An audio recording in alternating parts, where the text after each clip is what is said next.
Hey, Brittany, we're back. We're back. Hi, Karen. How are you? Hi, I'm good. But I really should ask, how are you? Because you have a new edition.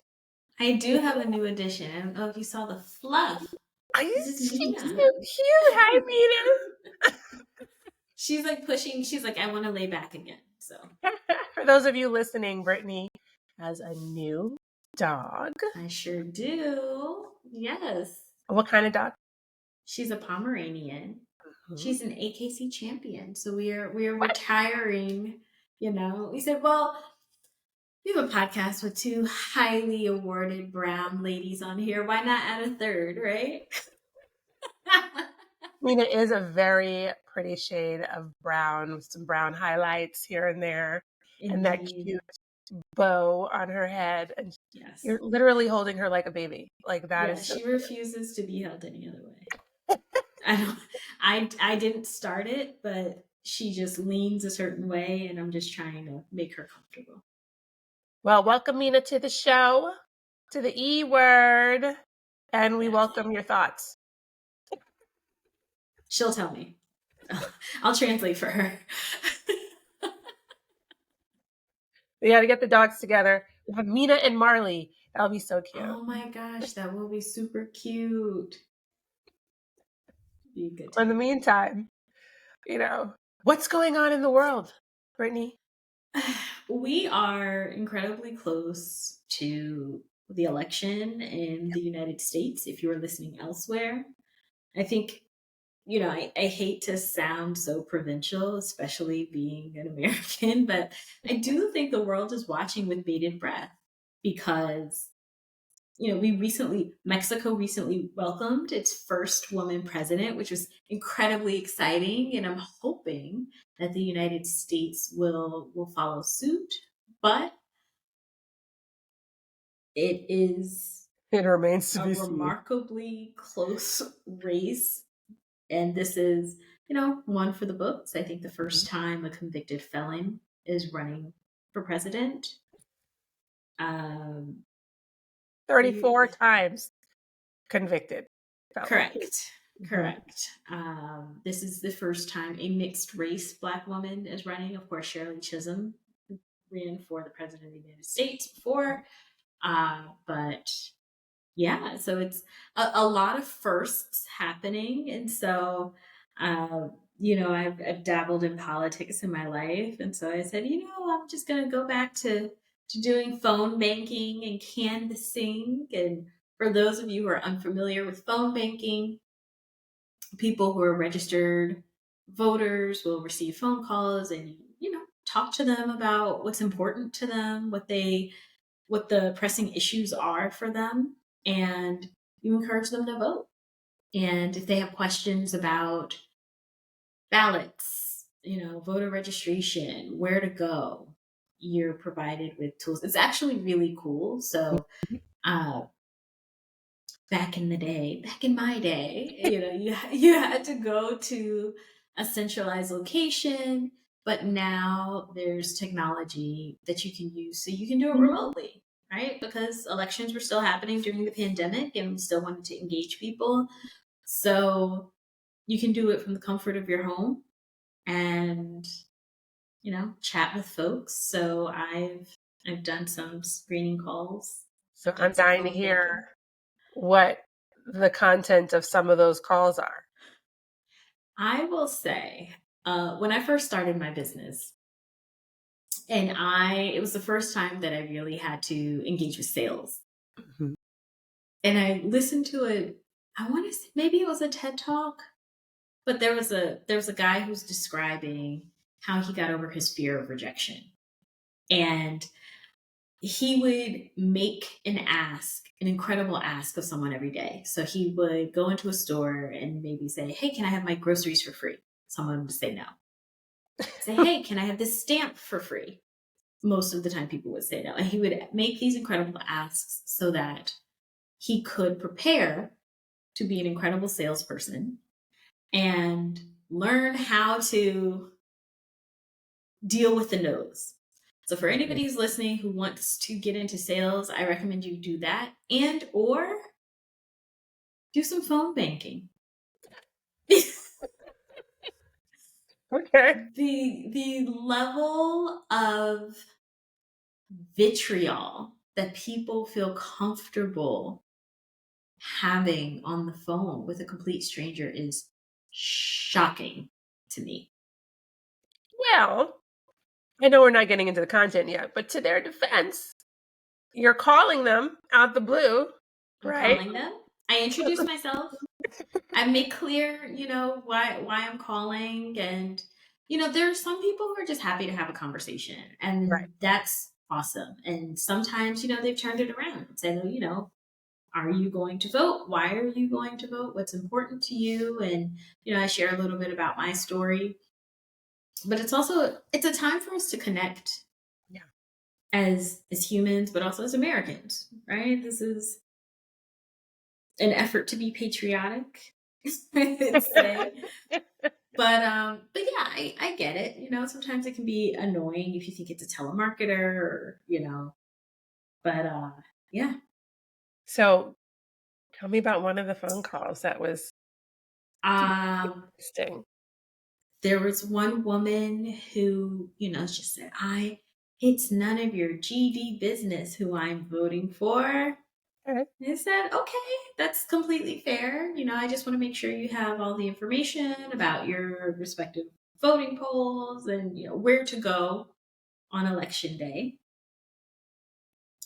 And she just went on a tirade.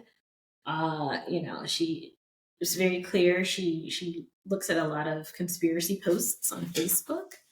But I had someone else say, I don't want to hear anything about Kamala Harris. She's completely unfit.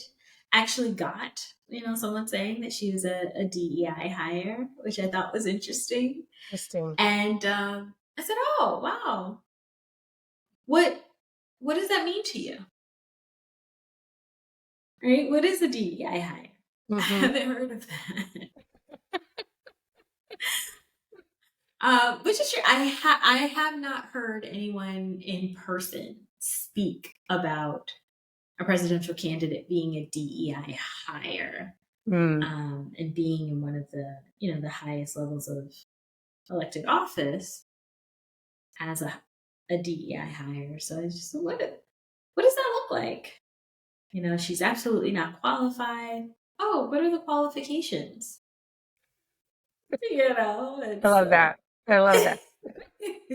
you know me, I'm always going to lead with curiosity. It's Yeah. entirely possible that people have access to facts and information that I do not. Mhm. It just wasn't in this case. So, but I think, I would love for media literacy to be a required course for people to take all throughout their formative years. I mean, you should start it in elementary school all the way through to high school, and it should be required in college as well, in my opinion. First of all, I am in wonderment that you could go through these I know you've probably done a ton of these phone calls and keep your composure with some of these people who are, making wild claims like she's a DEI hire. So kudos to you for doing that, but also challenging them, right? Mhm. In an appropriate way for them to kind of think, slow down and hopefully think about whatever stereotypes that they have towards Kamala Harris or even Donald Trump. I mean, either one, right? Sure. And I think that's really important to do. And again, kudos to you for doing that. I'm wondering. Well, I always wonder. I guess I always wonder. I'm always wondering what people are thinking when they're making these decisions. How informed they are. How much Mhm. they go out and they read, and like you say, how literate are they in these topics, right? Mhm. And this past week, we heard President Obama talk Mhm. about some of those preconceived notions, right, that people have about Vice President Harris as a person of color and her record, and also speaking directly to particularly Black men about their, preconceived notions. And there was some mixed reaction um, in the media, on the news media, and also in social media around that. Some for it, some against it, right? Mhm. Um, Mhm.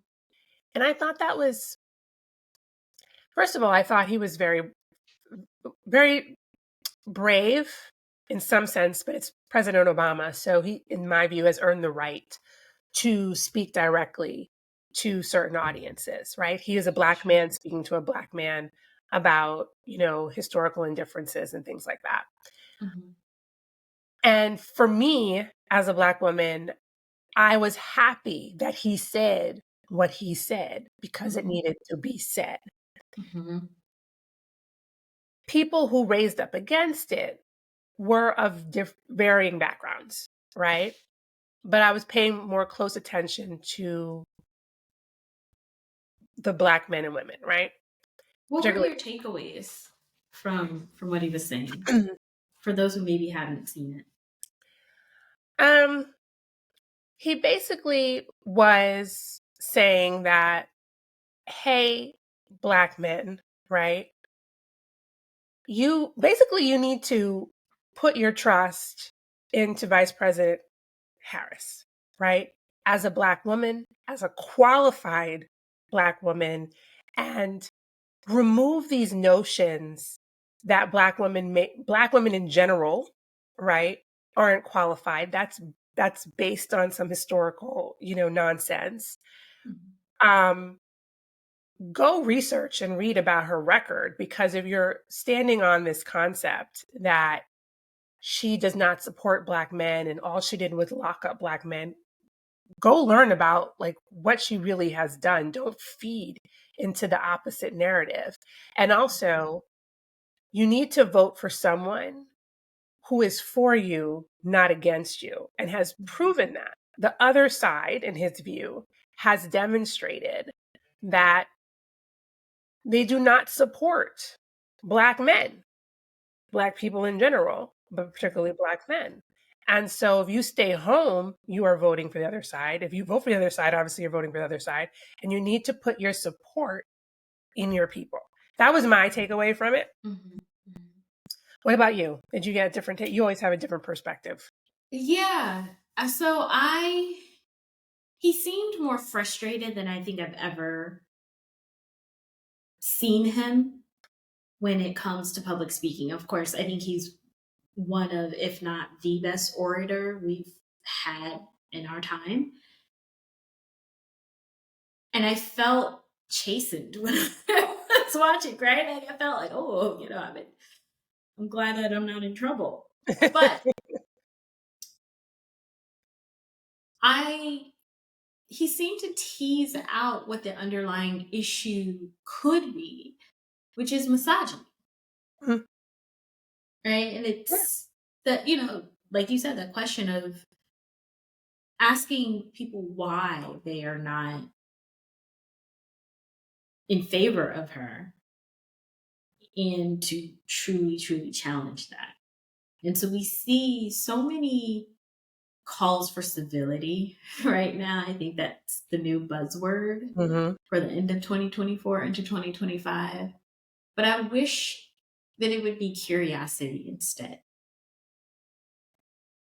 Because it's difficult to be civil with a lie. How do you civilly engage with Yeah, lies, especially when they can do massive harm to large groups of people? I agree.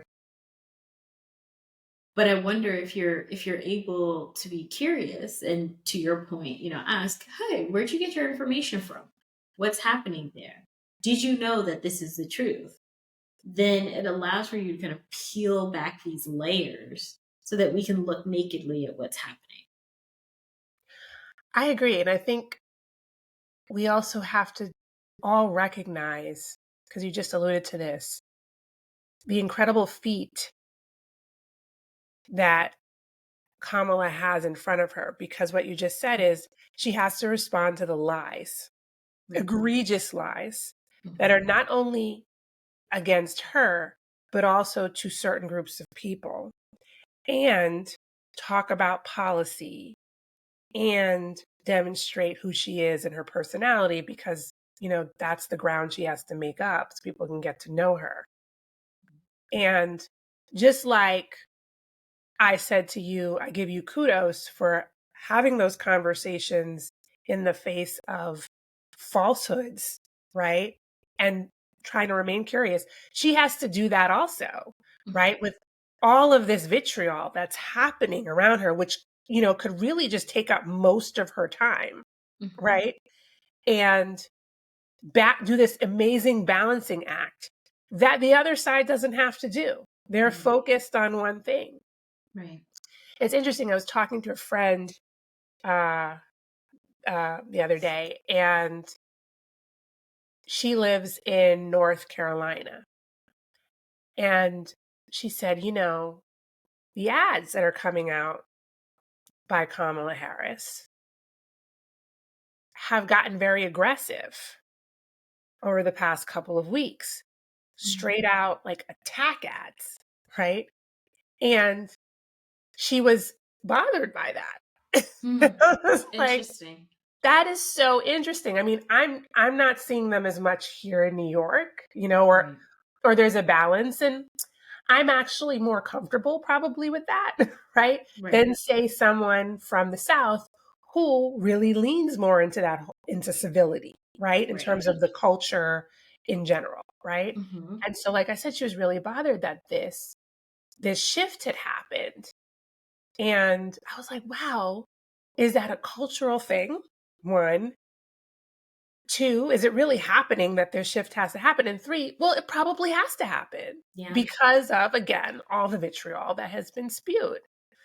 So we don't recognize the deftness at which she and her team are operating and give Mm-hmm. her credit for that, right? She's still Mm-hmm. on par, Mm-hmm. because it's very close, as you said, with the other side. Right. And that is crazy to me, because that skill level is up Yeah. here. Right. Was your friend, was there a gendered component to your friend's discomfort? Was it that, women, that she thought it was unseemly for her as a woman to be aggressive or perceived as aggressive versus her being assertive and truly not only defending herself, but speaking in furtherance of what her mission is going to be?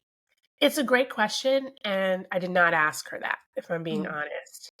Um, and I think I didn't ask her because I made an assumption about it, right? Which is that it's rooted in part in gender and Right. in part in race, right? Because we've Interesting. talked about that on many occasions, Hmm. how, there's just a different behavioral, you know, way that, Southern Blacks, in particularly Southern female Black people, Hmm. operate Right.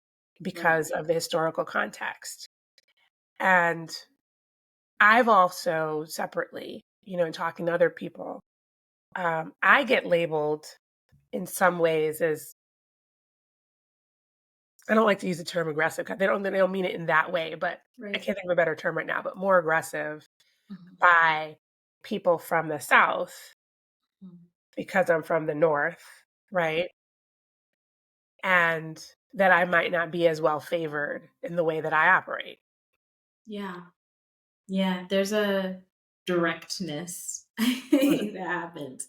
And it's really an amalgamation of things, right? There's race, there's gender, there's age, right? Because, there may be people who of a certain age who just don't believe that's how a lady behaves. Right. Uh, and there are the cultural differences, right? The regional differences that we see. And while there are people who are like, it's about time. She needs to, she needs to be more assertive. She does need to, really kind of take the gloves off. There are others for whom that's not palatable, especially because they see all of the other aspects of her identity as negative. Right. And no matter where you are, being like taking the gloves off from a female perspective is not quote unquote normal, right? Right. It is seen as something other than when men do it. So she's battling all of these, gender stereotypes and biases, right? And again, on top of everything else, and not getting credit for that in a Right. meaningful way, Right. which bothers me to my core. And then on the other hand, you have what I loved seeing was President Obama as a Black male Mhm. advocating for her as a Black woman or mixed race woman and outlining the reasons why we should vote for her. Right. That is not often something you see, right? So Right. when you see it, That it's very allyship. powerful. Right, Hmm. right. And, we listen to Obama for the most part, right? Because he is our icon. And what also was super upsetting on the socials for me was the amount and level of disrespect given to President Obama for simply speaking his mind. Mm. He was losing credit or credibility in certain people's eyes, despite the fact that he has made history in the history of this country as being the Right. first Black president. And you still have people spewing, what did he do for the country? What did he do for Black people? Well, go read, first of all. Yeah. Okay. Let's just start there, read and interpret, right? But if you're mad that he's saying this, so that might require some self reflection. Mhm. Right? But everyone here, no matter your race, creed, color, whatever, has an opportunity to make history. The fact of the matter is, well, I was going to say, still going to say it. The fact of the matter is, either person can be president. One person was already, despite their, in my view, unqualifications. Yeah. So either one can be president. Either one is, Mhm. and that's the case. One of them is going to be president, Yeah. regardless, right? You have a moment to make history, not only for people of color, but for women. Right.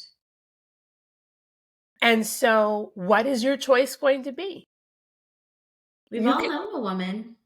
We've all come from a woman. exactly. You can't live on this earth without women, right? So, what is your choice going to be? Are you going to seize this moment to make history? I was going to say all things being equal. I don't believe all things are equal. But let's just say in certain people's minds, all things are equal, right? Or are you just going to live with the status quo? You have to push yourself out of the comfort zone to enact change. So we're going to do what we have always done, Yeah. or we're going to do something meaningful to this country and to people who have been historically underrepresented. And that's, let me just be clear when I say that, right? That is not being a DEI hire since we came up with the since that when we came up with the term. That is not being it.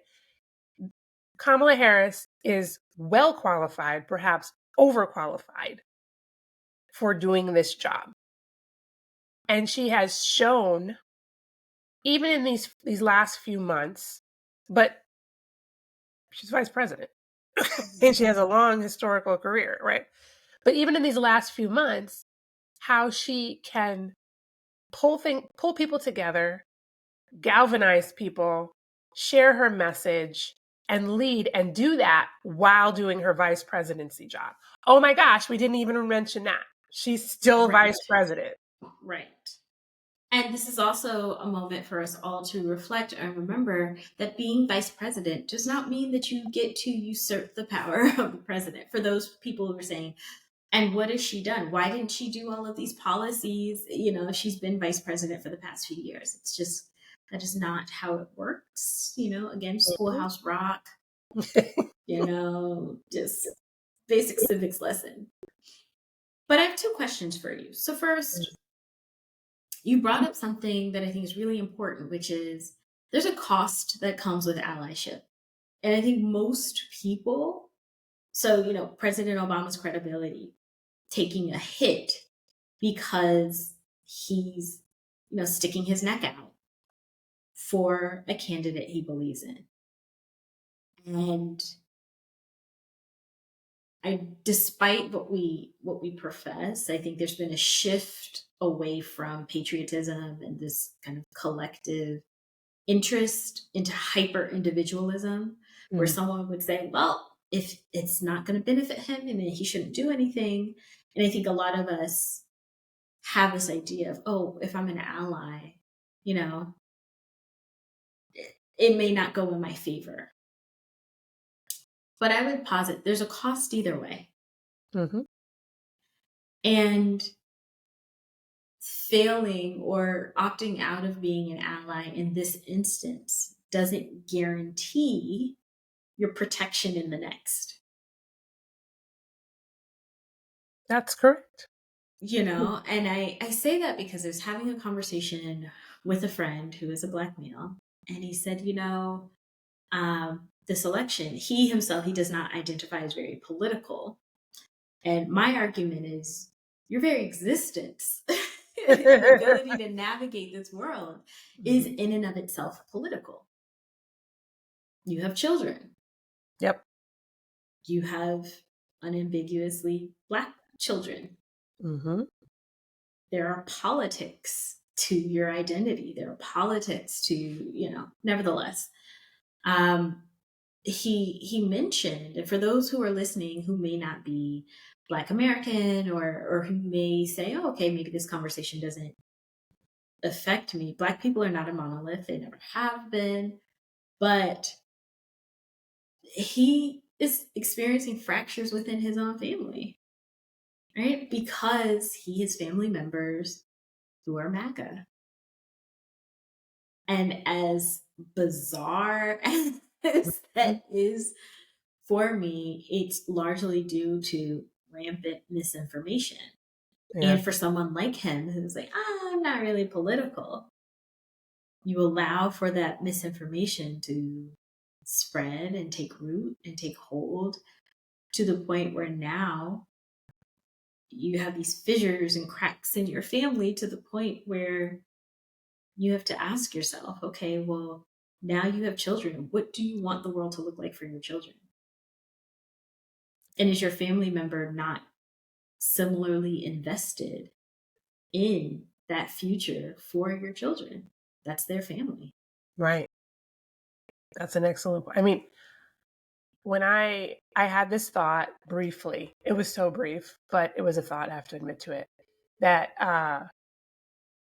when, with women reproductive rights on the line, my immediate thought was, thank goodness I have a son. Mm. Right. And then I was like, ugh, but it doesn't end there. Right. Because maybe one day he'll get married. Right. And have children. And maybe that child will be a girl. Wow. He also has sisters, right, on his father's side. Right. And then I have a goddaughter, and my goddaughter has a daughter. you know, and I have cousins that are female. Like it doesn't just stop with my little nuclear family. Mm-hmm. And so to your point, right? We are in charge of the future, and we can't just stand by on the sidelines and just focus on ourselves. Because even if you're focused on your family, which is where people obviously will start, it grows, right? It has a domino effect. It has an effect on your friends, right? Yes. And their Yes. families, right? So it doesn't actually ever end. And so we have to be future forward thinking and think about the collective. And yeah, it's like you said, it's going to have an effect either way. So what side of history do you want to be on? Mm. You know, I am fearful. Just even let's focus on reproductive rights. Like every time this topic comes up, my mind goes straight to The Handmaid's Tale. And I Yeah. don't know if everyone's watched that, but it's a very deeply disturbing. There's a book series, and also I've watched a television series on Hulu Hmm. Hmm. about basically at the stroke of a pen for the new law, right? Women lost all their rights, and it created this, what do you call it? This, I don't know the word, but this weird kind of misogynistic society, right? Where women were, reduced to childbearers, servants, and wives, and subject to abuse, lost all of their ability to, again, own property or earn wages, etc. And it was based on a law that men enacted, and it took place relatively overnight, Yeah. right? And Reality. kind of gradual, because if I remember correctly, she came into work and they needed her husband on her bank account, something Yeah. to that effect. Hmm. And then she went to go get her birth control and her husband had to sign off. And they thought, this is odd, but okay. And Hmm. she was very fortunate in that she had a husband, right? Who was completely like, huh, this is odd, but sure. Right. And then her coming in and finding all of the women had been laid off. Right. Right. It's crazy. Yeah. You're right. It was gradual, but I don't know. I started watching It no, but it was and literally overnight, right, right? Like right. she goes in the next day and has It was boom. no That was it. right. You are no longer employed. And then she was running for her life with her child. Right. It was Right. this, Right. this new prison that she would be in. And it feels very modern day, right? And it feels like in some ways it's happening Right. much more slowly than it happened in this television show, but still happening. And that's just one example, right, of Mhm. how these laws are shaping our society and our personal freedoms, and why we have to be active allies in it, right? Day after day after day. You bring up a great point. Even just, that sigh of relief to say, thank goodness I have a son. But you also reflected on that thought. Many people do not.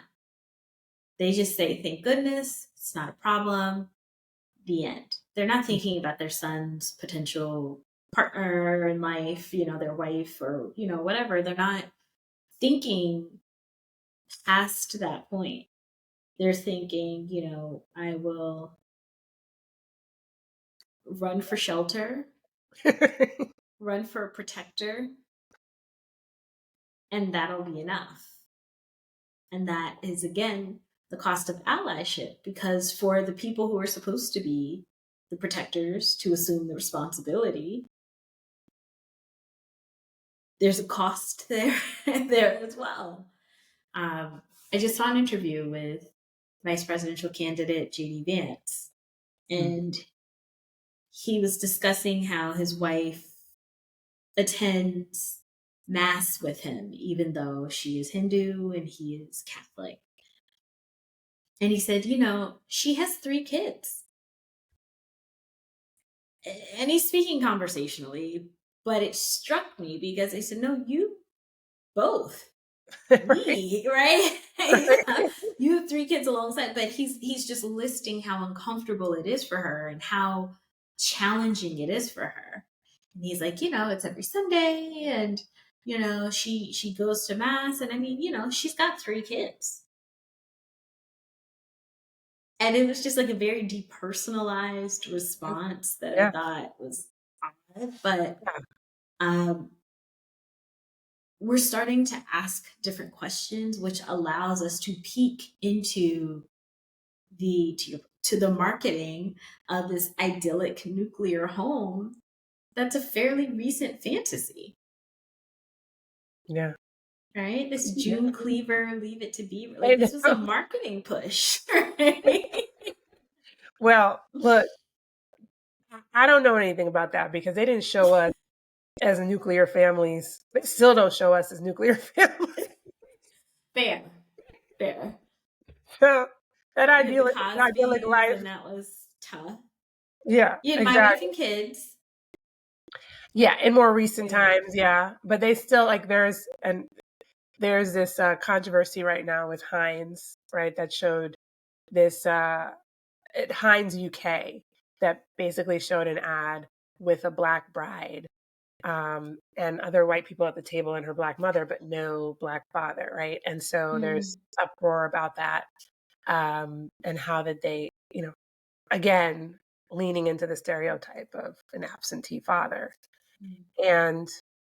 And so, although we see some of these images on television and film, and there is, an active push, there's still look. We're not all the same, right? There's still going to be remnants of these stereotypes, as part of the lexicon of society, even when, and I have to be clear about that, even when you have those groups involved, Right.